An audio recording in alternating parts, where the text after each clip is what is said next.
I'm 101 years old. I don't take any medication. I don't go to the gym. I've never had surgery. My doctor sat across from me last year and said, "Henry, by every medical model we have, you should have been dead 20 years ago." He asked me what my secret was, and when I told him, he didn't like my answer, not one bit, because it wasn't something he could write on a prescription pad. By the end of this, you'll understand why most people die decades before their body gives out. And I don't mean that as a metaphor. I mean it literally. They stop living, but they keep breathing. And that slow, invisible death, that's the one nobody warns you about. Let me take you back to when I almost became one of them. I was 44 years old, strong, sharp. I could outwork anyone at the factory, 12-hour shifts, 6 days a week. I thought that was strength. I thought grinding myself to dust meant I was alive. But my body had a different opinion. One Tuesday morning, I collapsed on the factory floor, face down on cold concrete. I remember the taste of metal in my mouth. I remember someone screaming my name, and then nothing. I woke up in a hospital bed 3 days later. The doctors told me my heart had stopped for almost 2 minutes. 2 minutes of nothing. No light at the end of the tunnel. No angels. Just silence.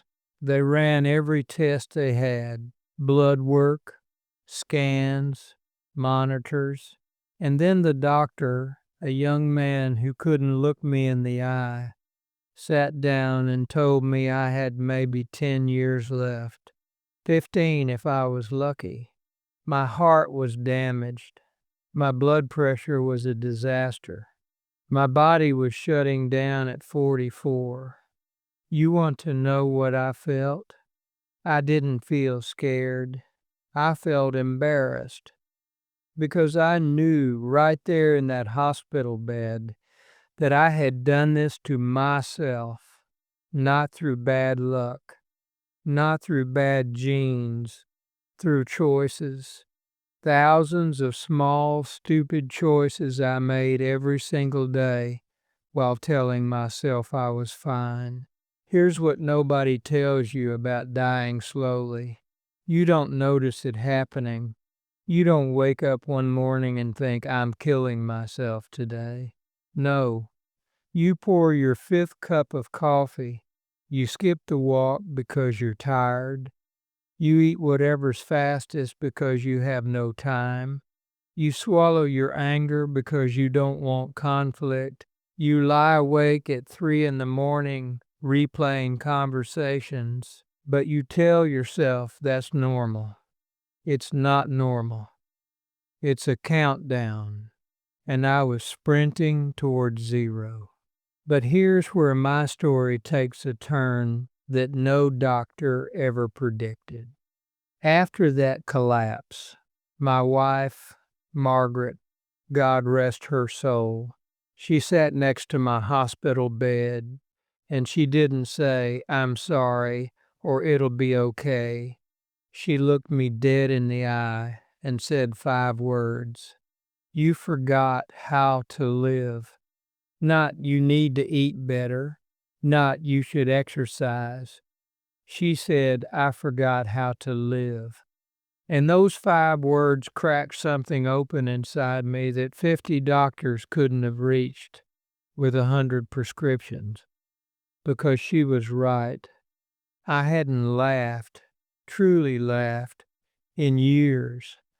I hadn't watched the sunrise on purpose in maybe a decade. I'd stopped seeing my friends. I'd stopped playing music. I'd stopped doing every single thing that made me feel like a human being. And I replaced all of it with work, worry, and waiting for the weekend. Does that sound familiar to you? Be honest with yourself right now. That was my turning point. But the change wasn't what you think. I didn't start running marathons or eating salads. The doctors actually laughed when they heard what I did instead. I started walking. That's it. Every single morning before the sun came up, I walked. Not fast, not far, just walked. I breathed the cold air. I watched the sky change color. Some mornings I talked to myself. Some mornings I cried. But I showed up. Every morning, no exceptions. Then I did something the doctors really didn't understand. I started saying no. No to the overtime shifts that were stealing my sleep. No to the people who drained my energy and gave nothing back. No to the news that filled my head with fear every single night. No to the rushed meals I ate, standing up over the kitchen sink at 11 p.m. But more importantly, I started saying yes.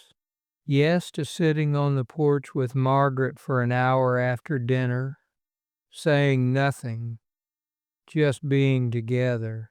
Yes to calling my brother, even though we hadn't spoken in 2 years. Yes to planting a garden I had no idea how to grow. Yes to sleeping 8 hours even when the world told me that was lazy. People called me crazy. My boss said I was throwing away my career. My own brother told me I was being selfish. Therefore, I want you to hear this carefully. The people who tell you that taking care of yourself is selfish are the same people who will not be there when your body finally breaks. Remember that. 5 years after my collapse, I went back to that same doctor. He ran the same tests, same machines, same blood work. He looked at the results and then looked at me, and he said, "This doesn't make any sense." My heart was stronger, my blood pressure was normal, my inflammation markers had dropped to levels he'd never seen in a man my age. He asked me what medications I was on. I told him none. He asked me what supplements I was taking. I told him none. He asked me about my diet. I told him I eat what Margaret cooks, and I enjoy every bite of it. He didn't believe me. But here's what I know at 101 that I didn't know at 44. Your body doesn't break because of one big thing. It breaks because of 1,000 small things you ignore, day after day, year after year. The stress you swallow, the sleep you skip, the joy you postpone, the people you stop calling, the silence you fill with noise. You think health is about what you eat? It's not. Not really. Health is about what's eating you. That worry you carry to bed every night, that's poison. That job you hate but won't leave, that's poison. That relationship where you feel invisible, that's the slowest poison of all. And no amount of kale smoothies can fix a life that's draining the will to live out of your bones. I buried most of my friends. I buried Margaret. I buried people 20 years younger than me who did everything right on paper. They ate clean, they exercised, they took their vitamins, but they were miserable. They hated their mornings. They dreaded Mondays. They lived for a retirement that half of them never reached. And I'm still here, 101 years old, walking every morning, eating what I enjoy, sleeping when I'm tired, laughing when something's funny, crying when something hurts. You want to know the secret? You really want to know? It's embarrassingly simple. I stopped trying to live longer and I started trying to live deeper. That's it. That's the whole secret. And no doctor can write that on a prescription pad because there's no money in telling you that the cure for most of what's killing you is free.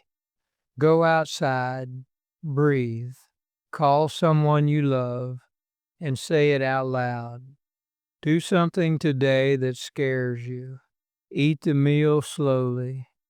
Watch the sunset like it's the last one. It might be. I'm 101. I've seen the world change a dozen times over. But the one thing that never changes is this: the human body wants to live.